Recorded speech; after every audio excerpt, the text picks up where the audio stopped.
Assalamualaikum sahabat Sentana, selamat malam semua teman-teman dimana berada. Jumpa kembali kita di dalam video kali ini akan membahas tentang cara perbaiki kulkas ya. Di sini saya kerjakan kulkas merek Sharp ya, merek Sharp satu pintu ya. Kasus kulkas ini tidak dingin, sama sekali tidak dingin ya. Kalau saya menyebutnya ini kasus naik oli. Nah, yang jadi masalahnya, penyebabnya naik oli itu apa ya? Biasanya penyebab naik oli itu karena terjadinya kebocoran pada pipa unit ya, pipa kulkasnya, seperti pipa kondensor atau pipa EVAP-nya ya, evaporatornya. Jadi supaya tidak memakan waktu lama dan kita tidak ribet, gimana cara perbaikinya ya? Perbaiki kulkas yang tidak dingin karena naik oli itu, yang mungkin disebabkan oleh kebocoran.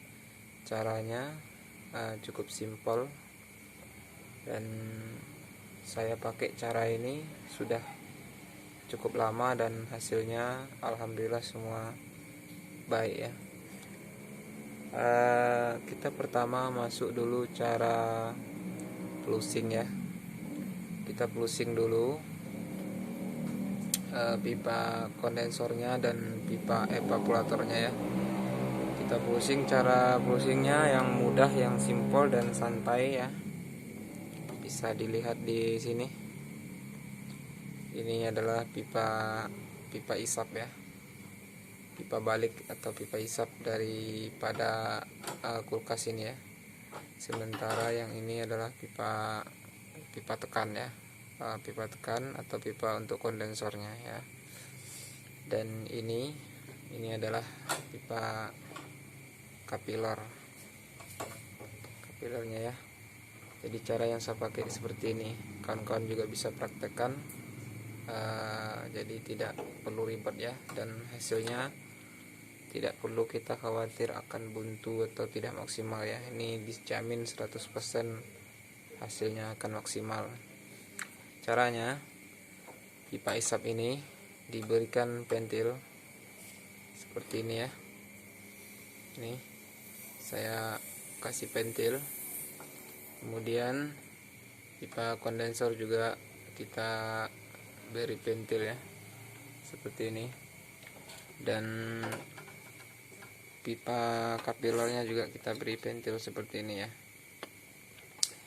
Kenapa ketiga pentil ini kita harus pasang? Supaya proses pengerjaannya cukup mudah dan tidak ribet ya. Kita cukup korban 3 buah pentil saja ya.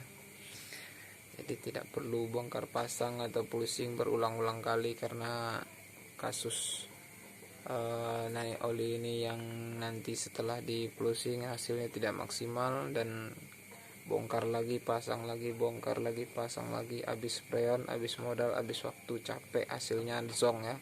Jadi supaya kita tidak mendapatkan hasil yang zong, inilah cara trik yang akan saya bagikan supaya sobat semua dapat terbantu ya. Jadi setelah pentil ini kita berikan masing-masing, kita masuk dulu ke proses flushing ya. Proses flushing saya pakai cara seperti ini ya. Pertama kita masukkan freon atau gas LPG ya. Tergantung sobat menggunakan gas LPG atau freon ya. Kalau saya di sini menggunakan gas LPG untuk flushing ya. Jadi kita masukkan dulu di sini, di pipa isap ini ya, di pipa balik ini. Nanti kita keluarkan di kapiler ya. Kita tunggu sambil duduk santai ya. Tidak perlu kita menutup pipa ya, seperti ini contohnya. Ini sedang proses flushing saya sekarang nih ya.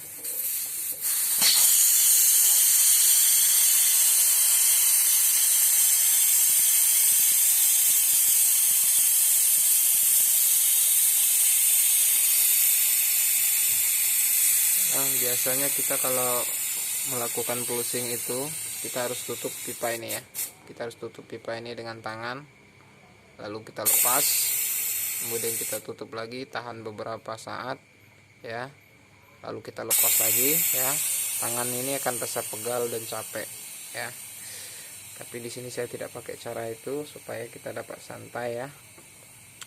Caranya kita masukkan dari sini gasnya ya, kita tunggu keluar dari capiller. Setelah nanti dia keluar, olinya akan keluar ya, namun itu belum bersih ya.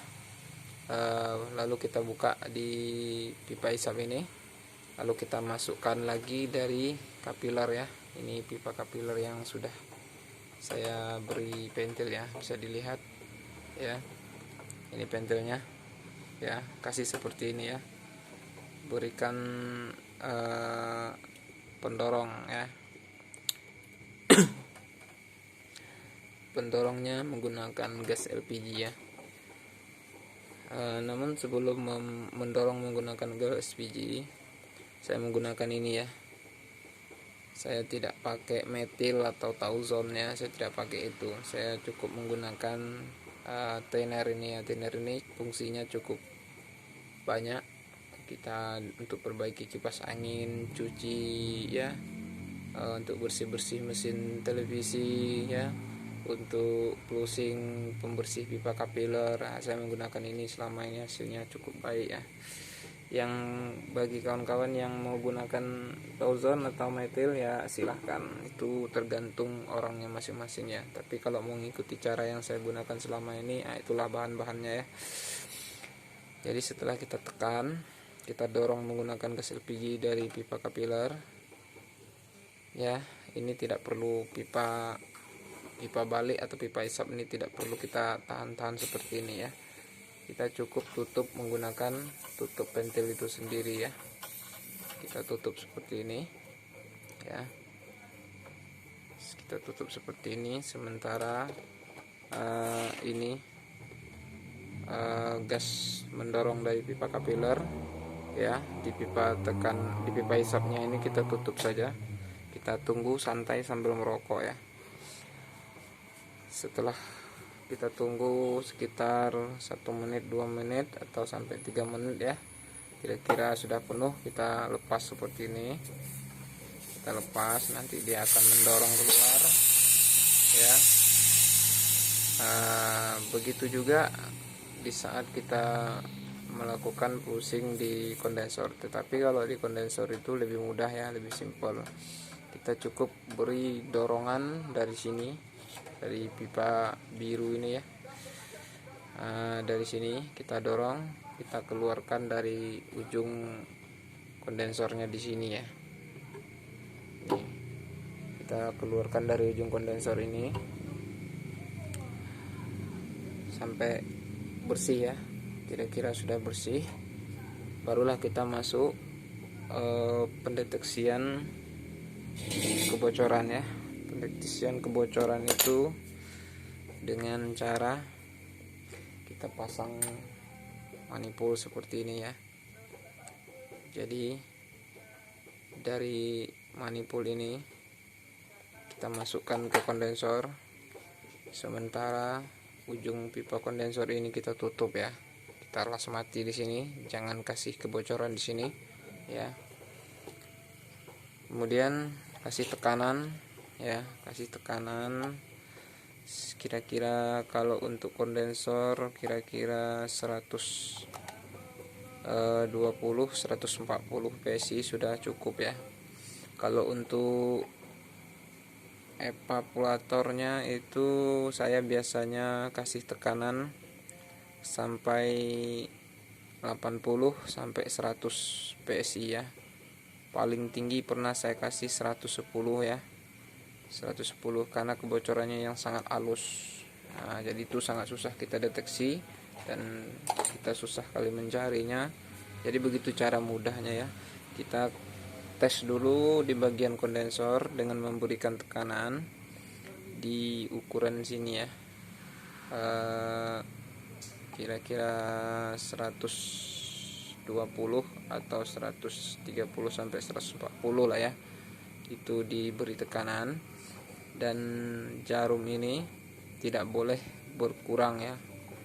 Di saat kita kasih tekanan 120 misalnya, itu dia mesti harus tetap di 120 ya.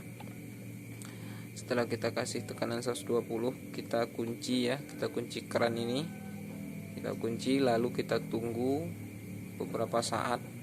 Apabila jarum ini dari 120 itu menurun ya, itu kemungkinan besar kondensornya bocor. Tetapi apabila dia berdiam di sini dan tidak berkurang sedikit pun, artinya kondensornya baik-baik saja. Kemudian kita masuk pula proses untuk pendeteksi kebocoran di evaporatornya ya. Di evaporator itu kita kasih juga tekanan lebih kurang 100 PSI ya, seperti yang saya terangkan tadi ya. Dengan cara yang sama, jarum ini tidak boleh turun ya. Setelah kita kasih tekanan, kita kunci ya, kita kunci kerannya. Kemudian jarum tidak boleh berkurang di 100 PSI ya. Kalau kita kasih 100 PSI itu tidak boleh kurang, tidak boleh menurun ya. Kalau dia menurun, kemungkinan besar ya, dan itu bisa dipastikan evaporatornya bocor ya. Maka untuk mendeteksi kebocorannya di evaporator itu bisa menggunakan